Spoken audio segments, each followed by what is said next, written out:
किसी गांव में एक ब्रह्मचारी युवक रहता था। उसका नाम था अर्जुन।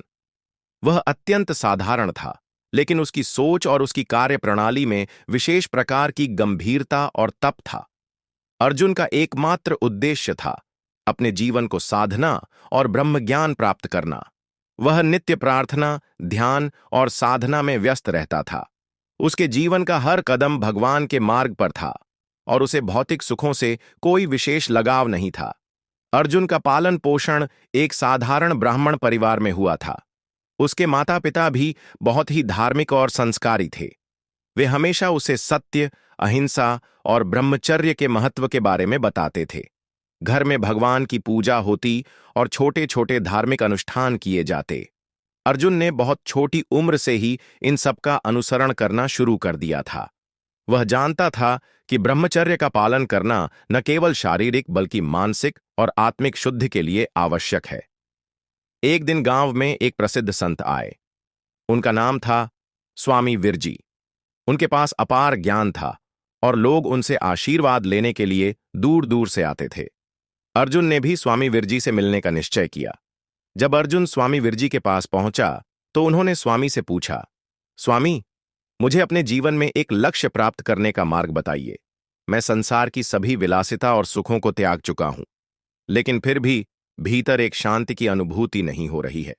स्वामी विरजी मुस्कुराए और बोले, ब्रह्मचर्य केवल शरीर का संयम नहीं है, यह मन और आत्मा का भी संयम है। यदि तुम चाहते हो कि तुम्हारा जीवन पूर्ण रूप से समर्पित हो, तो तुम्हें अपने मन की इच्छाओं को भी नियंत्रित करना होगा।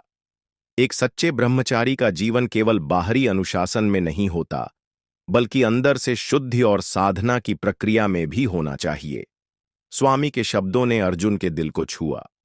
उसने यह निश्चय किया कि वह अपनी साधना को और भी अधिक गहरा करेगा।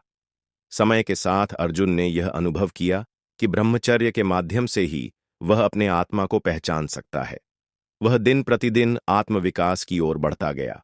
उसके भीतर एक अद्भुत शांति और संतोष था। कुछ वर्षों बाद अर्जुन एक महान संत के रूप में उभरा।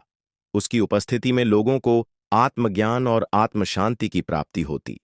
गांव वाले उसे श्रद्धा से देखते थे और उसकी शिक्षाओं को जीवन में उतारने का प्रयास करते थे।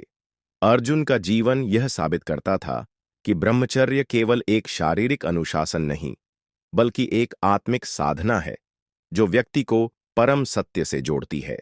अर्जुन ने अपने जीवन को इस प्रकार जीने का निर्णय लिया था कि वह न केवल अपने आत्मा का पोषण करेगा, बल्कि दूसरों को भी सत्य, अहिंसा और ब्रह्मचर्य की महिमा समझाएगा। उसकी साधना और तपस्या ने उसे आत्मज्ञान और संतोष की स्थिति तक पहुंचाया। वह सचमुच एक ब्रह्मचारी मनुष्य के रूप में महान बन गया।